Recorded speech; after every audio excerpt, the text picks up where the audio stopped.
রাজ্য সরকার বারবার চাইছে আইএসএফ ঘরে ঢুকে যাক।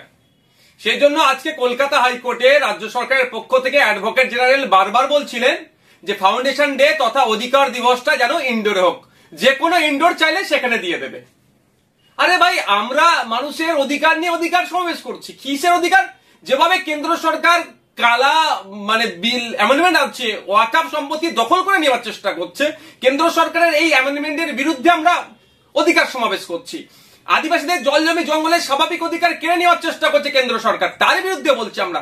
নিত্য প্রয়োজনীয় জিনিসের দাম বেড়ে যাচ্ছে, সেগুলোকে কমানোর কথার জন্য অধিকার সমাবেশ ছিল।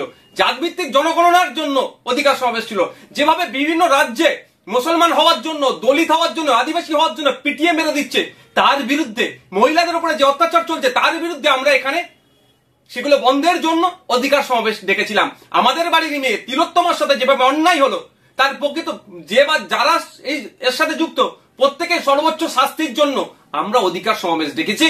আমরা মাদ্রাসা সহ শিক্ষা প্রতিষ্ঠানে শিক্ষক নাই, শিক্ষক শূন্য অবস্থা শিক্ষা প্রতিষ্ঠানগুলো চলছে, ফলে বুনিয়াদী শিক্ষা ধ্বংস হয়ে যাচ্ছে।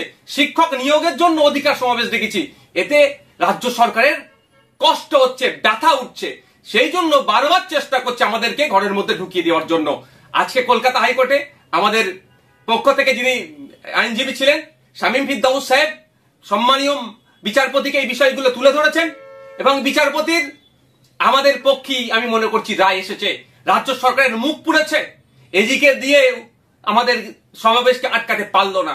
আমাদের ওখানেই শহীদ মিনার চত্বরে বেলা 12টা থেকে আগামীকাল সমাবেশ হচ্ছে, সেটা কলকাতা হাইকোর্টের রায়কে মান্যতা দিয়ে আমরা করব। আপনারা দেখছেন আপনাদের প্রিয় চ্যানেল হুগলি টুডে। সাবস্ক্রাইব এবং ফলো করে আমাদের সাথে থাকুন।